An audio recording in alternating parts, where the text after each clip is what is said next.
बहुत समय पहले की बात है, जब दुनिया में जादू और रहस्य चारों ओर बिखरे हुए थे। इस कहानी का समुद्र, जिसे लोग अनोखा समुद्र कहते थे, धरती पर किसी भी सामान्य समुद्र से बहुत भिन्न था। यह समुद्र एक विशाल जंगल के किनारे पर स्थित था और इसके बारे में कई कहानियां प्रचलित थीं। इस समुद्र की खासियत यह थी कि इसका पानी सामान्य समुद्र जैसा नीला नहीं था, बल्कि हर दिन के साथ इसका रंग बदलता रहता था। कभी यह समुद्र गुलाबी होता, कभी सुनहरा और कभी कभी तो यह एक साथ कई रंगों से चमकने लगता। गांव के लोग इस समुद्र के बारे में कहते थे कि यह समुद्र कोई साधारण जलाशय नहीं था, बल्कि इसमें एक पुरानी आत्मा का वास था। इस आत्मा को अनोखा रक्षक कहा जाता था, जो सदियों से समुद्र की देखभाल करता आ रहा था। कहा जाता था कि जो कोई भी इस समुद्र के पास जाकर सच्चे मन से कुछ मांगता, उसकी हर इच्छा पूरी होती थी। लेकिन इसमें एक शर्त थी, जो भी इस समुद्र से कुछ मांगता उसे समुद्र की रक्षा करने का वचन देना पड़ता था।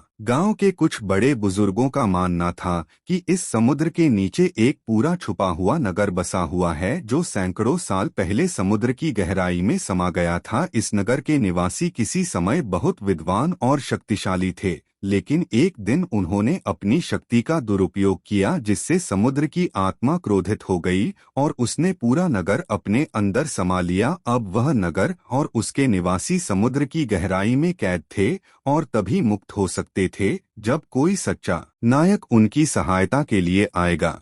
इस कहानी की मुख्य पात्र है मोहिनी, जो उस गांव की एक साधारण लड़की थी। मोहिनी की उम्र 18 वर्ष थी और वह अपने माता पिता की एकमात्र संतान थी। उसके माता पिता मछली पकड़ने का काम करते थे और उनके पास बहुत संपत्ति नहीं थी।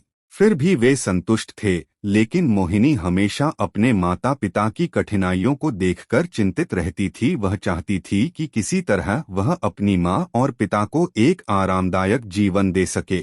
एक दिन मोहिनी ने अपने दादी से उस अनोखे समुद्र की कहानियां सुनी। दादी ने बताया कि यह समुद्र सचमुच जादुई है और अगर मोहिनी सच्चे दिल से समुद्र से कुछ मांगती तो समुद्र उसे उसकी मदद जरूर करेगा। यह सुनकर मोहिनी के मन में एक ख्याल आया। उसने सोचा, अगर मैं इस समुद्र से प्रार्थना करूं तो शायद यह मेरी मदद कर सकता है। अगली सुबह मोहिनी ने निश्चय किया कि वह अनोखे समुद्र के पास जाकर अपनी इच्छा मांगेगी। उसके दिल में एकमात्र इच्छा थी कि उसके माता पिता का जीवन सुखी हो जाए। उसने अपने माता पिता से कहा कि वह जंगल के किनारे जा रही है और जल्द ही लौट आएगी। मोहिनी जब उस अनोखे समुद्र के पास पहुंची तो उसकी आंखें आश्चर्य से खुली रह गईं। वह समुद्र इतना विशाल और सुंदर था कि उसने ऐसा दृश्य कभी नहीं देखा था। उस दिन समुद्र का पानी हल्का सुनहरा था और उसकी लहरें बहुत ही शांति से तट पर आ रही थीं।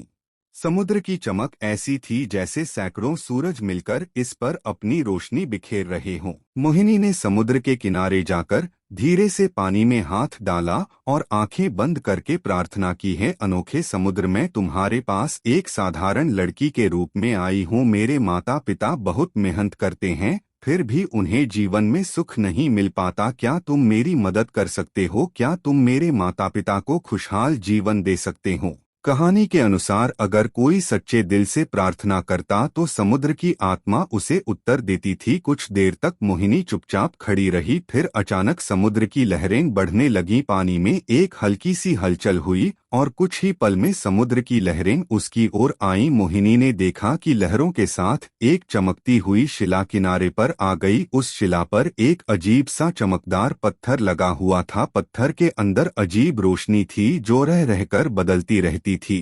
तभी मोहिनी के कानों में एक धीमी सी आवाज आई, यह पत्थर तुम्हारे माता पिता के लिए है।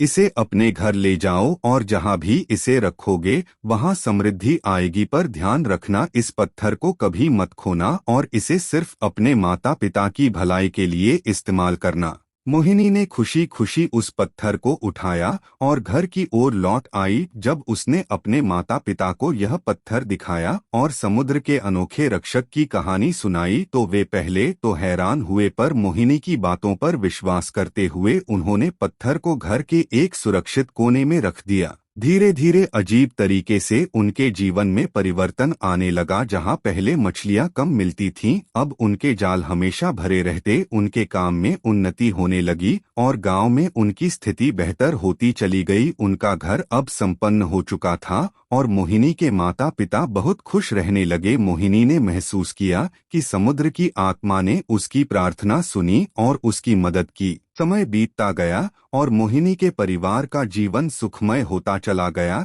लेकिन एक दिन कुछ ऐसा हुआ जिसने सब कुछ बदल दिया। गांव के एक लालची व्यापारी को मोहिनी के परिवार के सुखी जीवन के पीछे का राज पता चल गया। वह जानता था कि अगर वह पत्थर हासिल कर ले तो वह भी अमीर बन सकता है। उसने एक योजना बनाई और रात के समय मोहिनी के घर से वह पत्थर चुरा लिया। अगली सुबह जब मोहिनी और उसके माता पिता ने देखा कि पत्थर गायब है तो उन्हें बहुत चिंता होने लगी। मोहिनी को समझ नहीं आ रहा था कि वह अब क्या करे। उसने तुरंत सोचा कि अगर वह फिर से अनोखे समुद्र के पास जाकर प्रार्थना करेगी तो शायद समुद्र उसकी मदद करेगा।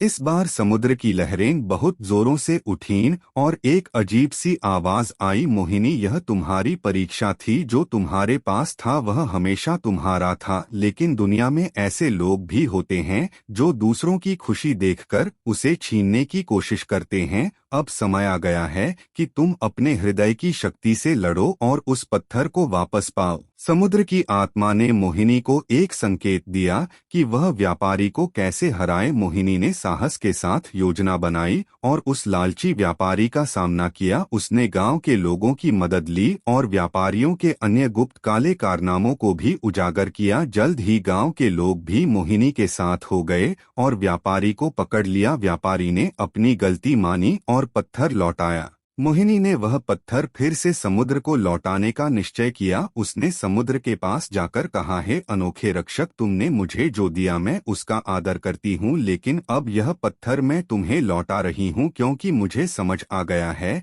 कि असली समृद्धि किसी वस्तु में नहीं बल्कि हमारे दिलों और कर्मों में है। समुद्र की लहरें हल्के हल्के उठीं और एक मीठी आवाज में उत्तर आया, मोहिनी, तुमने सही सीखा। यह पत्थर अब तुम्हारा नहीं बल्कि तुम्हारी बुद्धि और साहस ही तुम्हारी सच्ची संपत्ति हैं। जाओ, तुम्हारा परिवार हमेशा सुखी रहेगा। इस प्रकार मोहिनी और उसका परिवार बिना किसी जादुई पत्थर के भी खुशी खुशी रहने लगे। मोहिनी को समझ आ गया था कि असली समृद्धि बाहरी वस्तुओं में नहीं बल्कि हमारे अंदर के गुणों में होती है। और उस दिन के बाद से गांव के लोग भी समुद्र के पास आकर प्रार्थना करने के बजाय अपने कर्मों पर ध्यान देने लगे। इस तरह अनोखे समुद्र की कहानी एक सीख के साथ समाप्त होती है कि असली समृद्धि और खुशी हमेशा हमारे सच्चे प्रयासों और नेक दिल में होती है, न कि किसी जादुई वस्तु में।